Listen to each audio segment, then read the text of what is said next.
So good evening, everyone. Welcome to this edition of History Happy Hour. My name is Joshua Dacey. I am the site manager over at the Chester Inn. A couple of things before I turn it over to Dr. Kennedy. On August 12th from 6 to 8, we'll be having an ice cream social in the graveyard. Really not that weird, trust me. And then on August 21st, we will have our next edition of History Happy Hour over at the Storytelling Center at 6:30. We'll be welcoming Frank Collins, where he will be talking about deed mappers, Sanborn insurance maps, and the actual mapping out of Jonesborough. And then on September 17th, I will be speaking at our next History Happy Hour at 6:30 in the International Storytelling Center about convict labor leasing. And I will turn it over to Dr. Okay, well, good evening, everyone. So happy to have you here. I want to mention to you, now let's see, this doesn't seem to be moving the slides. So maybe one of you can tell what we do. You could come forward, see if that Sandy. over here, around about here, and see if that works. Okay. Oh, I see the problem. Flip around them. There you go, like that. No, other way. Like this. Yeah, like that. Oh, it makes a difference if I hold it right. We have a saying in our family when things get tough and tedious, you just hold your mouth. Well, during the Federal and Greek revival periods, before the Civil War, the front porch was a focal point, generally accepted symmetrical designs. And of course, I know we're familiar with that. And the front porch was a little more than the pass-through during that period of time. But after the Civil War, okay, this is better. Yes. Almost getting a little feedback. We don't want to get feedback. Got that? Okay, we'll try to. But let me know. Thank you, Nancy. After the Civil War, there was a new sense of freedom and creativity of design that made quite a difference. The front porch became much larger and very significant socially. So here's 511 West Main Street with its Victorian porch, and a large group of people gathered, maybe family, friends, maybe extended family, maybe an organization, we really don't know. But then here's that same house without that Victorian porch. Isn't that a shame? But here it is without the Victorian porch, and here's another angle of it without the Victorian porch, and it's even been covered with aluminum siding, ostensibly to avoid painting. But you can see that the paint is flaking off of the aluminum siding very readily, and very much becoming a problem itself. And here's 116 Franklin House Bed and Breakfast. It once had a Victorian Italian porch, as you see in this picture. And now here it is today. The porch is entirely different. The house would have been very different had the Victorian porch been preserved. A porch is an appendage to a house, added to the body of a house, either when the house was built or at a later time. And you can see 116 Franklin House at the same angle as the Victorian picture, going back and looking at it. The present porch appears to be a little bit bigger, perhaps. We have no way of really measuring. It's still a wonderful porch. The present porch is, and it serves for a purpose.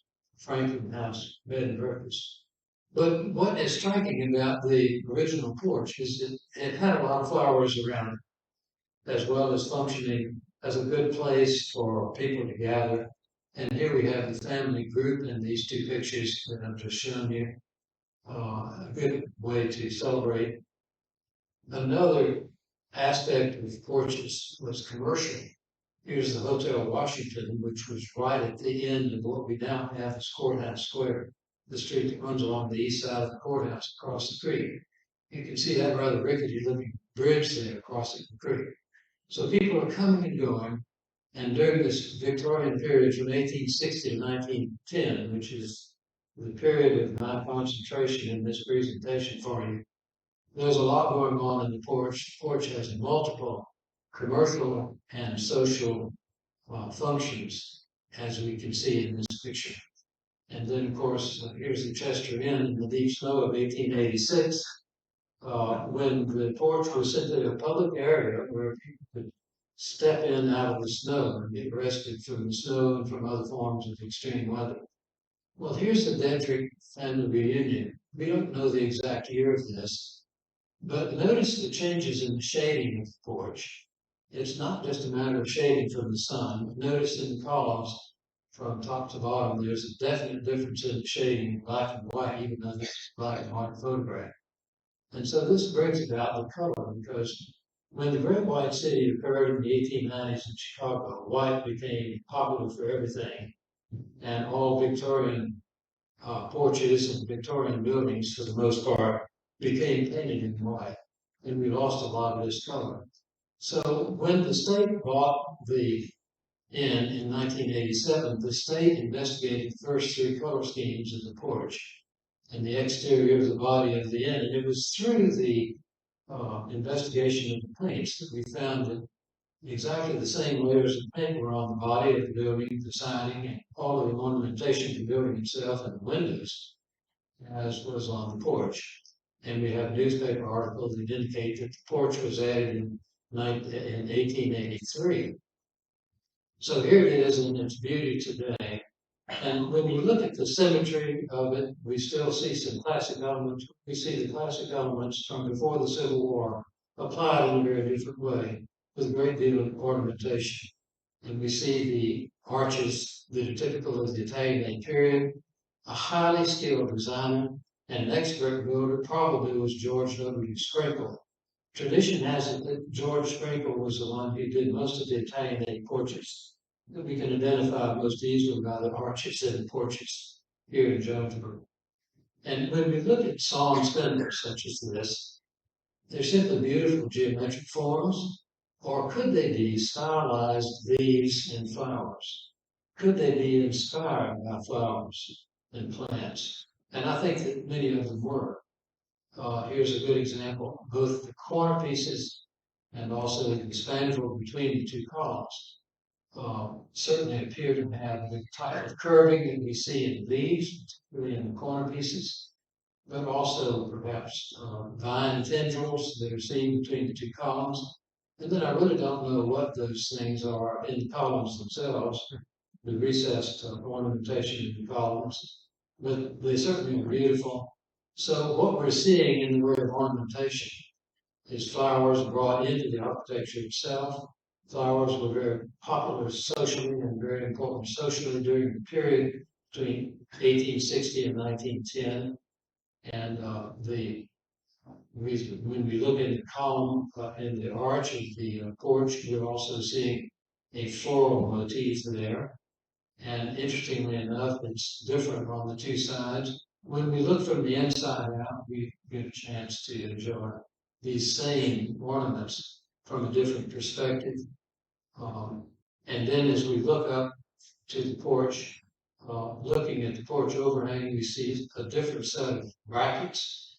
And those brackets certainly would suggest to me at least that they've been inspired by blooms, perhaps bracts of flowers. Who knows what flower parts would have inspired Mr. Sprinkle and as he designed these, and as he developed these patterns. Some of the patterns he probably already had, some of them probably commonly available patterns. But what a genius, what an artist to be able to design this type of porch and to use a scroll saw with such wonderful skill to produce a porch like this. Now, while we're looking at porches, don't forget to look at the building itself. Here's a nice bloom, perhaps a round flower looking down on the flower with its various petals out in different directions. And here we're talking about the inspiration of the flower, not that we're duplicating the flower. I don't think any of you who are in the garden club could tell me what flower this is. But surely you would recognize that this has been inspired by flowers. So don't forget to look at the buildings themselves. And then right up at the corners of this building, right up the tops of the walls, we've got the same thing in a different set of brackets. And some of the buildings, they use the same brackets over and over again, but some of them, they use different brackets for different purposes. And we'll see some of this And then this building, in the investigations of the colors, we realized as we were looking at the colors back in 1989, this is the year that we did most of this work, 2 years after the state involved the building, we realized that there seemed to be a color code, that the service areas were painted in gray. And the brighter colors, the first three Victorian color schemes, this being the second, was for the guests, designating the guests. And if you've had a behind the scenes tour over at Biltmore House, you will know that of course the servants over there, the service areas over there had their own color scheme, separate from the rest of the house, from the public areas and the private areas of the house. So of course this is where the Heritage Alliance is running its museum, that and parts of the first floor above and the second floor. And I hope you've all been through that museum. If you haven't, shame on you. You should get over there and go through it right away. It's a wonderful museum. And this is a building that, of course, is owned by the state of Tennessee. It's administered by the Tennessee Department of Conservation and Environment under the with the help of the Tennessee Historical Commission. By the way, the Chester Inn is one of 17 state-owned buildings administered by the Tennessee Historical Commission, and it is the second most commonly attended of the 17 buildings. Some people count them a little differently. Some people say 18. I prefer to say 17. Now, if we look at the Sanborn insurance map, and Frank is going to give us a history happy hour about these maps in the near future, I understand. We can see in the footprint of the Chester Inn, we've got the building there on the right, and then we've got the kitchen building and the dining building in 1888. Then by 1892, we've got the two connected. And notice the little outbuildings that are painted the same color as the Chester Inn itself. They belong to the Chester Inn. They apparently were outhouses. We don't really know what they were precisely, but they certainly are distinct from the general merchandise store building next door. These maps, we have a total of about 51 years of them from 1888 to 1939, really give us a great deal of information about these buildings when we try to investigate the buildings. Now, after World War II, the Chester Inn had been developed into an apartment complex. So when the state bought it in 1988, the first thing that they had done was a historic structure report in which all of this sort of thing was investigated and the best we could reconstructed, and Sanborn maps were very helpful. So as we look at the east end of the building, toward the back of the building, we've got the kitchen building there at the top of the steps, painted gray, and of course the inn with its wonderful Victorian color scheme is over to the left, the area open to the public, the area where the guests would be. And then if we approach these back porches that are shown on the Sanborn map from the west end, we see and appreciate what a complex these porches form. Here we go up these couple of steps into the door, into the dining room, which is now the boardroom. And then as we go further on down the end of the porch, we of course connect with the porch that was shown in the previous east end of the building when I was looking up the rounded steps with you a while ago, and we've got the entrance into the kitchen building. So all of this was developed through various investigations. And when we look at these porches back during this period, and this applies to the Chester Inn, and it also applies to the Eureka Inn, the earliest section, which was built in 1797, and it was first opened as an inn, the Eureka Hotel, in 1900, and then restored and adapted for modern use in 2000. We see what a wonderful porch this elevated porch is, and it's comparable with the one of the Chester Inn. The rail is intentionally low. It's only about 24 to 26 inches, maybe 27 inches in most of these porches at this period. And the reason is that it was a sitting porch. It was a porch where you could sit and rock and see over the rail what was going on in the street below you. And this was a wonderful social experience. And of course it is today. For those fortunate to sit on the Eureka porch or to sit on the Chester Inn porch, we don't have chairs yet on the Chester Inn porch. Hope someday we will. But here are the folks in the King family that were here with us during the Jonesborough days earlier this month. This is a parade, the most recent parade we had during Jonesborough days just a few weeks ago. And here you can see what a wonderful view you've got up and down the street while sitting on this porch. You don't have to stand. You can sit and walk and see what's going on. Well, if you would go up Main Street with me, 400 West Main Street, where Virginia and I live, it was built in 1869 for Newton and Antoinette Packer. And we're only the second family owner. It stayed in the Packer family until 50 years ago when we bought it. You can see that we have a porch there, and to the left of that, we have a bay window. And then to the right of that, hidden behind the greenery there, we also have another bay window, which I'll show you in a moment. Well, the porch is a wonderful porch for sitting, although we rarely take time out to sit. But the interesting thing about it from a social point of view is not only do you have the front door in and out of the uh, main stair hall itself there to the left in this picture, but you also have two doors from the parlor, from one of the parlors. It has two parlors, and they're actual doors. So this emphasizes the social aspect of the porch and the fact that the porch was a transitional area between the private interior and the public exterior. And so you had a good flow in this transitional area. The porch, from that point of view, is a very important part of the fabric of the building and the fabric of the society. It had a very important social function because you could easily flow from porch to the interior. And there's several houses in town that have the same arrangement. But then you look at the ornamentation on this porch, and it's elongated graphic. I think it has stylized floral motif to it. You may have to use your imagination to see anything floral, but as I look at it, I'm seeing the curls of perhaps ferns, opening ferns. And it still has some classic elements in the form of the dentils above, and also in the form of the reading in the arch that you can see. So during this Victorian period, as they added ornamentation, they didn't completely leave the classic influence. And the classic influence in this porch is still seen in the balance of the porch, in that you have three arches there. And you seldom find an imbalance in the design in the Victorian period. And that's held over from the classic period. I'm still getting a little bit of feedback, I think, in the sound system. Do you hear any feedback? Yeah. I wonder if that can be adjusted. If you know, it usually means maybe the volume is a little high. And if the volume is too high, I can certainly hold the mic closer to my mouth, but I'm holding it down intentionally to minimize feedback. I'll try to. Or maybe I need to change position. Maybe I need to go somewhere else in the room. You may want to go closer over to the middle because you're going closer to the speaker. Okay. So over here, would we have less feedback here? Should But have. then I'm going to block a few of these people.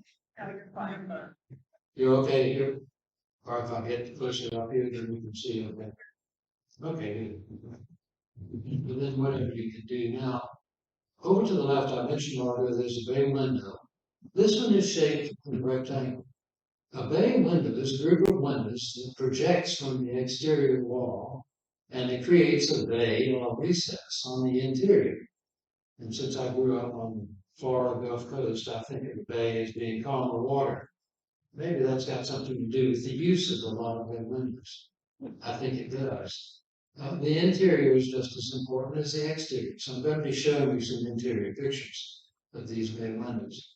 A bay window is a part of the body of the house. It's not an appendage added to the house like the porch is. Now, what this meant is that the porches could be removed, or they could be added fairly easily without affecting the body of the house and without affecting the structure or the protection of the house that it gives to the family from the weather. But it also means that a bay window is not likely to be neglected or abolished. Demolished because it really is a part of the body of the house. So here's the interior of our bay window, this rectangular window. And we've enjoyed having reproduction Victorian papers in here. And as you can see, it's a sitting area, although we seldom sit there. But it also is a wonderful area for plants. It has a self-exposure, and it has the function of supplying light from early in the day to late in the evening. And so you're never completely in the shadows until actually the sun goes down, or if you're up early waiting for dawn. So it has that function also, the function of light. And it also is ideally shaped and sized for cancer.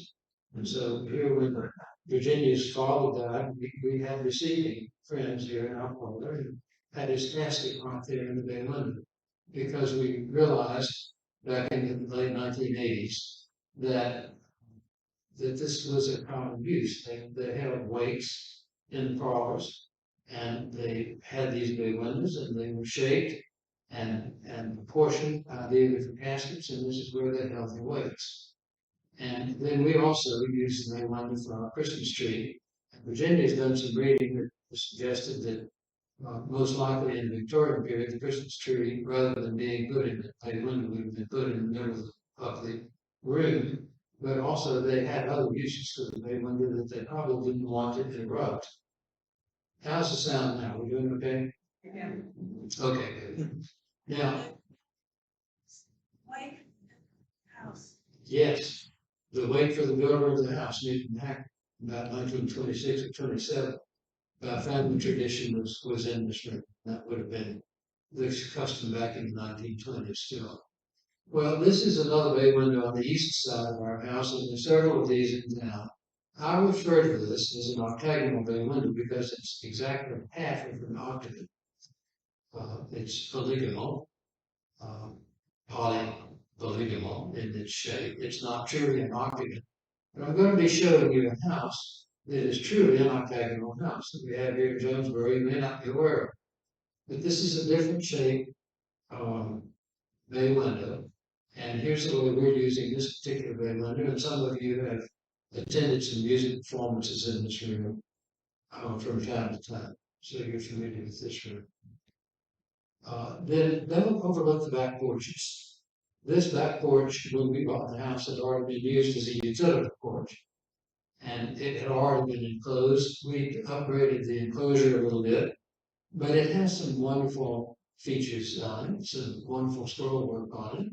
It's original. And I'm convinced these are floral designs also. As we thumb down through them, another use of the arch, which was done on the front of this house, but in a different way, an entirely different application of an arch. And here we can see vines, and the scrolls may be just nice scrolls, or they may be parts of flowers that you can imagine. When you look at these places, do enjoy the beauty for what it is, but also use your imagination and see what you see that you can think of that perhaps some of these elements represent. Now, 403 West Main Street, built in about 1885 and apparently used as a rental house for many years, the home of Tom and Joyce Pardue. If you miss the flowers in this porch, the plants in this porch, I don't have much to offer. Because in this porch, it really is quite obvious. There in the upper part of the arch, you have floral designs, you have vines and tendrils in the corners that show up extremely well. And down at the foot of the arches, you also have a floral design. I look at the insides design in this particular bracket as reminding me of Mercury's winged foot. And then as you look at it applied to a larger bracket at the columns, you can see Mercury's winged foot above, and then all they've done is modify the bottom and add it to it. And you've got this beautiful floral design in this bracket. And of course, there you get another look at the corner brackets with nice floral designs. And here are the details in the feet of the arches. And notice that they have the same pattern, the same bracket toward the outside is toward the inside. We see that also in the Chester Inn and several of the other houses of this period. And then when we look at the Psalm spindles in this reminds me of a meadow. It may not remind you of a meadow, but it reminds me of a meadow. I don't know whether a meadow was the inspiration of this or I have no idea, but it certainly is beautiful work. And then when we go out to Southern through West Main Street, the home of the King family, built in about 1886 for James and Anna Sue Dawson Pierce, one of the Dawson daughters. This is a magnificent house, and it's one that doesn't get as much attention as I think it deserves. Here before the greenery grew up around it, I took these pictures, and this is a wonderful wraparound porch with lots of detail, lots of ornamentation, lots of floral motifs in it, and here's some of the floral motifs. And I think I've said enough about the floral motifs. I think the main thing is that you just need to look at these pictures and think about what you're seeing.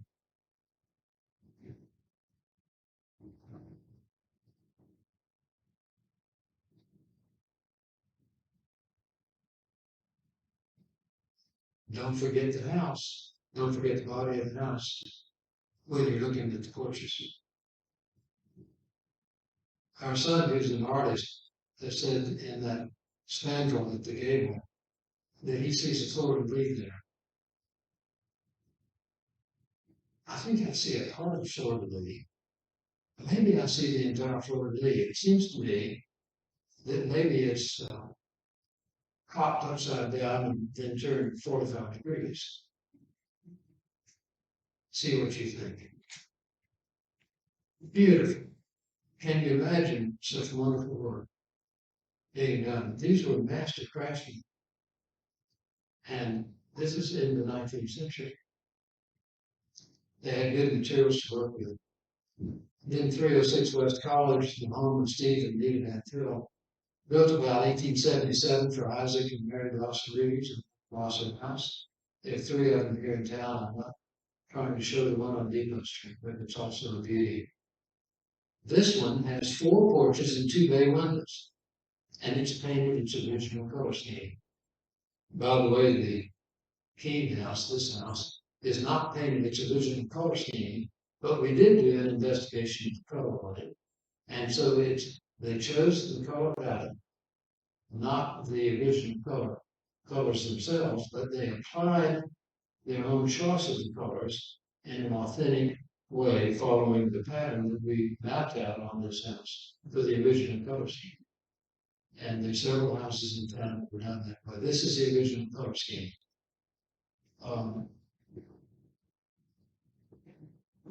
Here are 2 of the porches, one for the front entrance and the other a side porch that would have had more of a social, sort of a city characteristic to it than the front entrance. The front entrance really is not big enough to be more than a pass-through. But with 3 other porches, you're not going to need to make the front entrance a lot larger. And here's the inside of this bay window that's to the left. It's another half octagon. I simply refer to it as an octagonal bay window, even though it's not a complete octagon. The interior of that. And here is a side porch, porch number 3 in this house as I'm numbering it. This is on the west side of the house, and the door to your left connects to the dining room. Wonderful details. And then here's a bay window on the east side of the house. It's an rectangular bay window. And here's the interior of that rectangular bay window. And then here's the back porch. Now you notice the bump there, just off of the back porch. The back porch really served for a utility purpose, particularly in the latter part of the 19th century, probably all through the 19th century to some degree. But it's where the washing was done. It's where crops were brought in and vegetables processed. It's where the clothes could be hung. And so water was close by. The cistern was the place where the water could be collected from the gutters. As the downspouts were directed to charcoal to help strain the water, to help cleanse the water, and into the cistern. And if you've ever had the opportunity of looking into the cistern, it's like a huge thermos jug. It has a narrow top and it flares out as you look down the shaft of it. It's lined with bricks, and the bricks then are coated with whitewash in a typical cistern. And this one was filled in the 1980s, even though I protested. I didn't have my way. They considered it to be dangerous, and always it's considered to be dangerous, and they had a small child. Of course, for safety purposes, even though I felt there were other ways they could keep the child out of the system, I really didn't have a basis for arguing very vigorously. But they kept the top of it, so we know where it is. Then here's some beautiful scrolled, thick, laminated brackets with turned elements, with floral designs and sized in the sides of it. In this house, they used the same brackets over and over again in various locations, of perhaps 3 or 4 brackets. Here's a series of brackets mixed in with dentils, again held over from the classic period, on the side of the porch. And this is typical for the porch. And then they use a different arrangement with fewer brackets on the windows. But this is the same pattern of bracket and dentil that they've used on the porch, as you can see. And by the way, in that middle bracket there, you see a piece of an electrical bit of equipment where an electric wire once was probably connected. We think that those abandoned attachments to houses should be kept. They tend to disappear, but when you look for them and you recognize them and you know what they are, they're very interesting. We don't think that the house should have its story taken away from it. We think that the house should still have a lot of these things that are been abandoned, no longer in use, left there so that the house can tell its story. After all, this is the capital, storytelling capital of the world. Why not let the architecture tell some stories? And as you can tell, of course, I think architecture tells a lot of stories. Now, this is another house. Don't get to look at the body of the house while we're looking at the porch. Beautiful, oracle window. The house across the street was built for Felix W. and Eva Ernest in 1880. And it's now the home of Pamela Miller. A beautiful home with a wonderful, wonderful front porch. And I think in its roof shape has a little Turkish influence. But primarily, this is a Gothic carpenter house. And it's the only carpenter Gothic house we have in Jonesborough. And the telltale of it is the pointed windows, and also the very heavy barge boards, as they refer to it, or the boards on the fronts of the doors. That's characteristic of the Gothic cottage. It's a wonderful Gothic cottage. And even though it's not a big house, it has a bay window on the front, on the east, and one on the west. So here's the octagonal bay window, as I refer to it, half octagon, on the east. And here it is on the inside. A wonderful sitting area. And then on the west side, we have a rectangular bay window. And here it is on the inside. Now, this one is not big enough for a casket. And it makes a wonderful, wonderful sitting place. And beautiful and otherwise it's gorgeous room. And then I take you down to 127 East Main Street, right in the heart of the historic business district, to the home of Susan, probably built in the 1830s for Jacob Bath, who was a famous tailor in the time. The front porch was built between 1892 and 1907, and we know that from the Sanborn maps. Right? We get a lot of information from these maps. The back porch appears on the 1888 map, so it predates 1888. And the primary reason that I showed you this one is that I think it's the best back porch in town. And I don't want you to overlook the back porches, because I've already shown you two back porches before this one. But I think this one is really the best one, because it's the family gathering place. It reflects the practical side of the back porch mixed in with the beauty of the plants and the relaxation. And here Sue Inman says that she just loves her back porch. There she is, just above those crops that are sitting between two jugs and see the face, just beyond the post.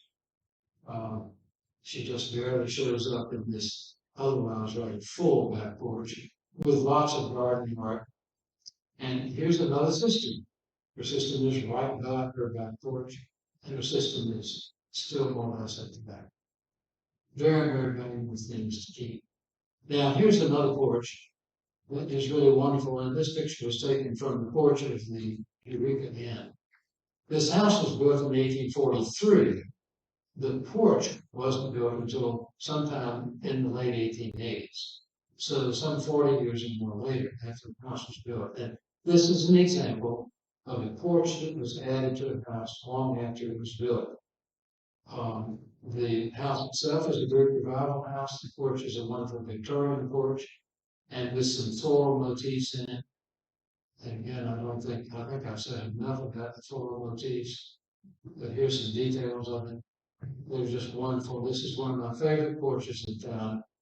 And then if you come back with me up to the corner of Washington and Main Street, you see Virginia and I have two wonderful houses across the street from us. The Pardue house I've already shown you, and now this is Nancy Edwards' house, probably built around 1877. And this house was painted its original color scheme. When we first moved into our house and I began to learn about historic colors, I thought when I looked over across the street and saw this house completely white and all its woodwork, I wonder what those colors are. And that were originally done. And I was saying to myself and to others who just, I'll bet you this house was not always white. So we had the opportunity to do a color study not too many years ago, and this was the original color scheme. Now, this house reminds me of a wedding cake house because of the position of the porch. This is a true octagonal house, and I will show you why it's a true octagonal house. The octagonal house was first developed and first became popular when a man named Fowler, O.L. Fowler, wrote about it in 1849. And then after the war, it had a period of popularity from around 1865 or so until the 1870s. There were not very many of them built. And Virginia McAllister, in her book about American houses, says that there are probably only a few hundred of them left in the country. But the definition here is that the octagonal part is truly a full octagonal. A full octagon. It's not a half octagon like the bay windows. So it's a modification of the bay window, if you like to think of it that way. But it's incorporated into the body of the house and it forms a full octagon, and therefore it's an octagonal house. And this is the only octagonal house you've got in Jonesborough. And when you look at it, not only does the shape of it remind you of a wedding day, but if you look at some of the details there, in the spandrel below the beam of the porch that connects the columns of the porch, you see diamonds. And then if you look at the narrow window, which is a window of the foyer, the front hall there, you can see clouds and a rising sun, and you see a small fan rubbing in the gable. So we'll look a little bit more at some of those details. And then if you look at this part of the porch detail, you see two rings. So it further reminds me of a wedding. Was this built in memory for a double ring wedding? And then in the right, to the right of it, you see the ring. And then we're going to see right here that you have in those brackets on each side of this part of the porch, rings on each side. And then, of course, you have the ever-present classic element of the dentals left over from the classic period. You've also got a porch that, since it is surrounding a perfect octagon, it also has the symmetry that's left over from the classic period. But here's another railing with sawn spindles. And to me, this one even looks more floral than the previous ones that I've shown you. Again, it reminds me of a meadow, even though it's a repeating pattern. I think it's been inspired by the flowers in the meadow. And of course, you see the diamonds all across the top. And this is the front part of the octagon. The octagon, of course, continues identically on the second floor as was on the first floor. And here's a close-up of that gable that is part of the wall, and the window below it is into the entrance foyer. And you can perhaps see just above the window that we have a rising sun and we have rain clouds. Is that a symbol for a hope for prosperity for the newly married couple? I kind of think it is. And then you have the feminine floral motif, the fan, that women at the time will be carried with them, that also called out flowers, a time for celebration and also simply beauty. And then in this gable region, in the house itself, and remember, always look at the house as well as the porch, even if you're fascinated primarily by the porch. Here we have a thistle, would you agree? And then we have clouds above the thistle and to the left. And what's that circle, half circle, that radius above the clouds?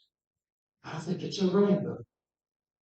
I think it represents a rainbow, even though it was painted solid green.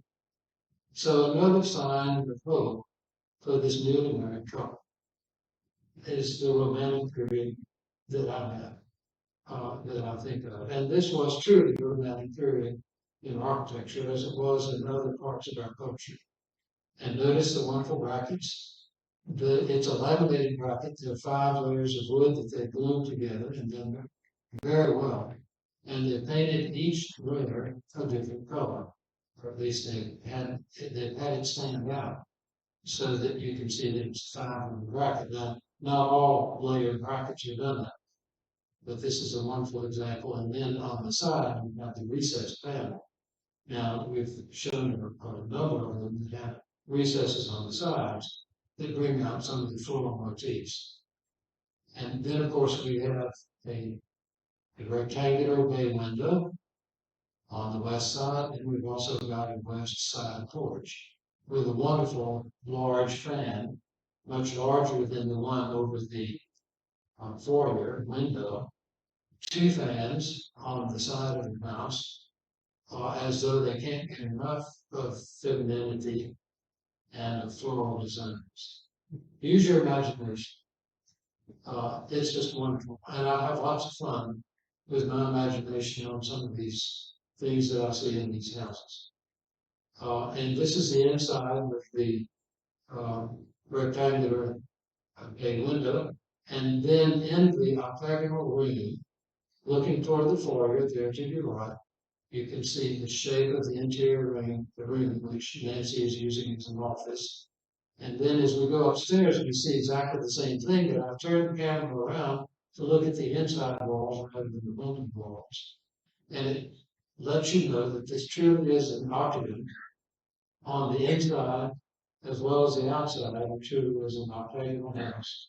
The octagon, 2-story octagon, is built into the body of the house, the very part of the body of the house. And then we have the home of Harold and Nancy Dishner at 130 West Main Street. Built in 1904 for William E. May, his family. A couple of really interesting things, just as we look at the front of this house. To the right, you have a glassed-in porch. We'll say more about that in a few minutes. And up above, we have a small porch. It's really a more private porch. It's elevated up so that you can see what's going on in the street from a different perspective from the porch across the street.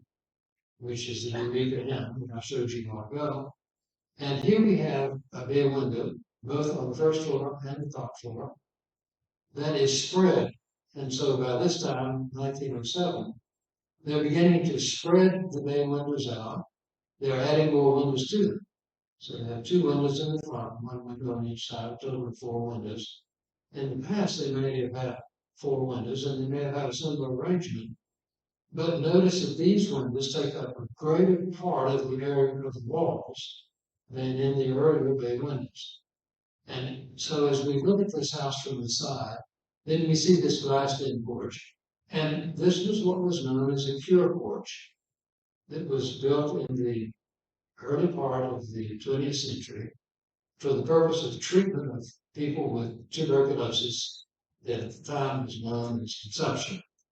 The idea was that tuberculosis was caused by the lack of fresh air, by the stale air of people living inside of closed spaces. And so one way that tuberculosis could be treated was to get the patient, of course, away from the rest of the family who may not have had tuberculosis yet, but also to get the patient exposed to the warm air and to sunshine, which was perceived to be very healthy and perceived to be helpful with the treatment of tuberculosis. So this is a cure porch. And we have two other cure porches in town, one at 311 West Main Street, the Sailors, and then one at 314 West Main in the Hedberg house that I was just showing you before I showed you this house. I didn't get around to making a picture of the cure porch on Nancy's house, but she's got a wonderful cure porch on the front right as you're facing the house. So this is another very special thing. And as we look at the cure porches, now this one is being used for two purposes. One, it houses a wonderful collection of orchids and probably some other plants. It's a peaceful area. It's a wonderful area to sit. There are two chairs there for both Harold and Nancy when they may on occasion want to sit together. Particularly in cooler weather when it's too cold to sit maybe on the front porch. I see them often sitting on the front porch in warm weather. So it's a wonderful area. It's an area for reading, it's an area for meditation, thinking, it's an area for relaxation, and so are the bay windows, and so are the front porches. And so as we look at this house, and we look at the bay windows, we look at all these details, let's go to the inside of the bay window. And here's the inside on the first floor, lots of windows, including a window over to the right, which is not necessarily part of that octagonal bay. And then you turn around and look at the fireplace, very interesting chimney, built in a triangle cross section. The other chimney has one sloped to 45 degrees, the other room does in back, and I did not photograph. There's also a triangular shaped cross section chimney in this intersection of Sister's Road. So they do appear from time to time, and that's just another point of architectural interest in these beautiful rooms in this particular house. Then out on the porch, where I frequently see Nancy and Harold sitting, there's a swing beyond the two chairs. And so they have a saying written on the inside of the beam of the porch. And so I would like to close with this. It says, every minute spent sitting on the front porch swing will add 1 hour to your life. So I hope you enjoy this.